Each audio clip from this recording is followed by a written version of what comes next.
Hey guys, welcome back to another Q&A. It is September 19th, 2021. I've literally not looked at these at all, so I have no idea. Just had a small break in the action here on this Sunday, and I thought I should go ahead and work on these. So we shall see. Is a high strength drop, especially on compound exercises, normal during a cut, or can it be avoided? First off, what do you mean by high? We talking like 50%? Talking like 75%, what do you consider a high strength drop? Certainly some things to consider here. One, and a big one, is just body weight dropping. I mean, if you've dropped a lot of body weight, then leverages change, right? I mean, you're going to have less leverage, especially on exercises that involve more bracing, bracing in the core.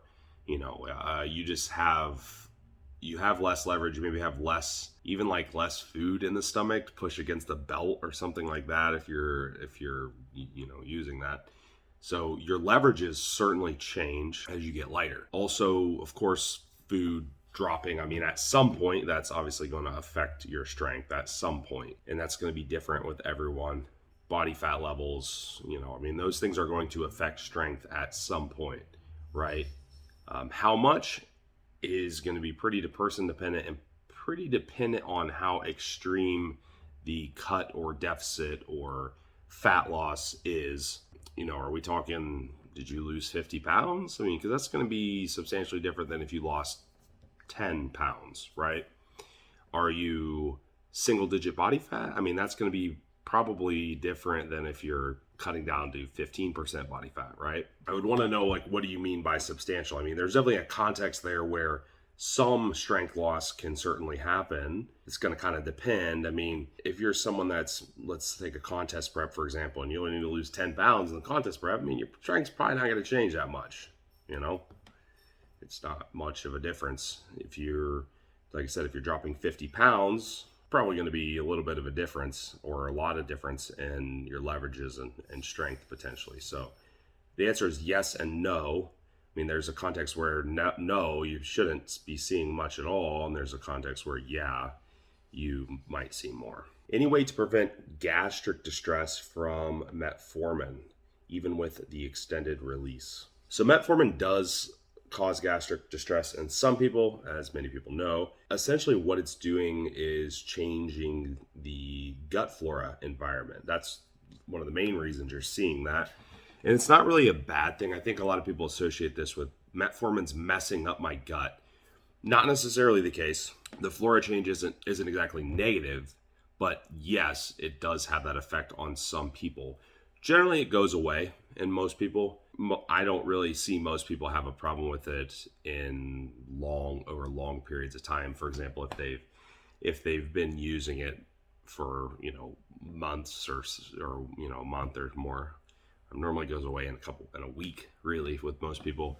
Yes, extended release does help some people, lowering the dose, splitting it up into more frequent dosages, or just lowering the dose overall. But if you still have gastric distress, then just don't use it. But I don't really see most people that have an otherwise normal or healthy gut environment tend to tolerate it just fine. Now, if you don't have a normal or healthy gut environment, then that might be something that's causing some long-term issues as to why you're not tolerating it as well as somebody else. But yes, it does change the gut flora environment to some extent. Is it okay to have a real big last meal if I work out fast in the morning? They say that digestion is fine. Sure. Stores of glycogen, intramuscular triglycerides, these things are cumulative. They're not for example, if you had the day before your training session, you had, we'll say 300 grams of carbs and 50 grams of fat. If you had those all in the last meal versus all or spread out throughout that day, and then you train the next morning, your stores of glycogen and intramuscular triglycerides are going to be pretty much the same. Okay. In the scenario where you have it all at night, you've been depleting yourself more during that day, and then you're refilling at night, where you're spreading it out during the day. You've been keeping it kind of even throughout the day, but your net ending point is the same, right? So is it going to have any huge benefit? Probably not. probably not over just calories as a whole and carbohydrates and fats and proteins and stuff as a whole the prior day, and also prior days, right? You know, what were your kind of stores like before that, right? Yes, it's okay. Is it going to have a huge difference in bearing on your performance? Probably not, unless it's just like you're throwing in a big meal just to try it. Like if you've been kind of somewhat depleted and you throw in a big meal the night before, yeah, I mean that will probably have some bearing on the result the next morning for sure.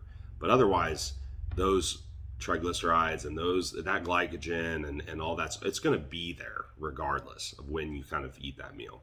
It's not going to make a big difference. What are the conditions you feel are best for starting insulin in a growth phase? There's a few instances where it makes a lot of sense. You know, one would be if someone's using GH. So the synergy there is pretty well established. And not only from a hypertrophy standpoint, you know, if you couple it with anabolics, but also from the standpoint that we know GH is going to raise your blood glucose and it's going to help control it. Now, we also know that just eating in a surplus could potentially tax your pancreas, right? Because it's having to keep up with a higher demand of insulin production. So that would be an instance right there, you know, prolonging beta cell function of the pancreas. Other instances, I mean, those are really the two instances that it's going to probably benefit most people in a growth phase, irregardless. Okay, whether it's from the standpoint of insulin production and pancreatic function, or it's from the standpoint of it working synergistically with another compound, it's probably going to have a benefit in some way, shape, or form. So you know, what are the best conditions? Most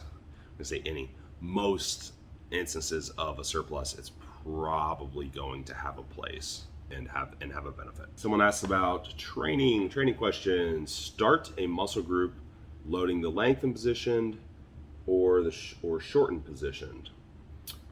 Are some muscles better trained with a certain order, or is it fully individualized, meaning that one trainee could find training for, i.e., a chest fly machine, then presses, or for quads, a leg extension, then squat, or another trainee the other way around, stretch, then shorten? Hope this question is clear and I did not overcomplicate. I read this at first and I think they're talking about like the shortened part of the range of motion where the muscle is shortened or lengthened.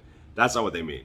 They literally mean training muscle, you know, training exercises that are working the lengthened or shortened position more. So I would say the most obvious answer is going to be it is individualized, and there are some reasons why. Exercise, essentially what we're talking about is exercise sequence here, right? We could have instances, things I'm going to think about, right?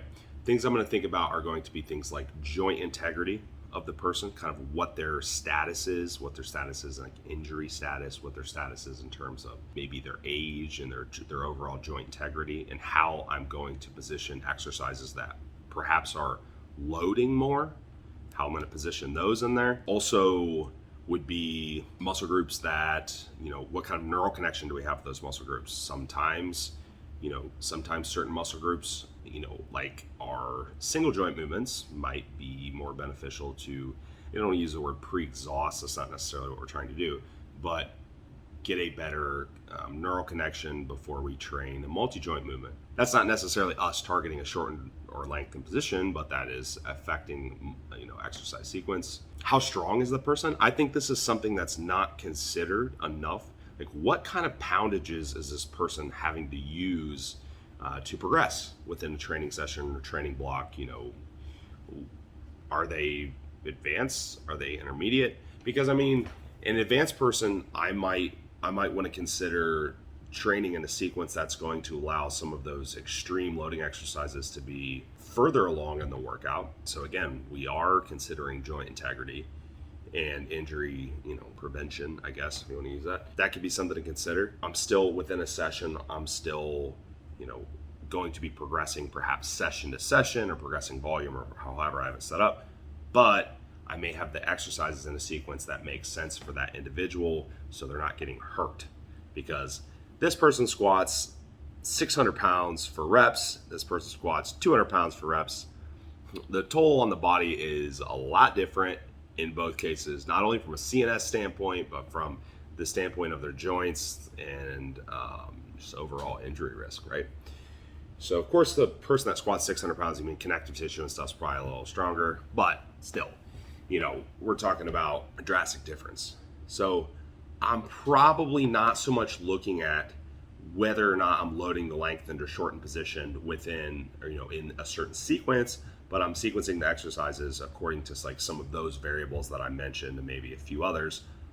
But I will say that I do want to train the muscle in those different positions within the workout, right? So I do want to have exercises that focus on those different positions, but the sequence of them isn't really dependent on which of them I'm targeting. It's more dependent on kind of those other factors that I mentioned.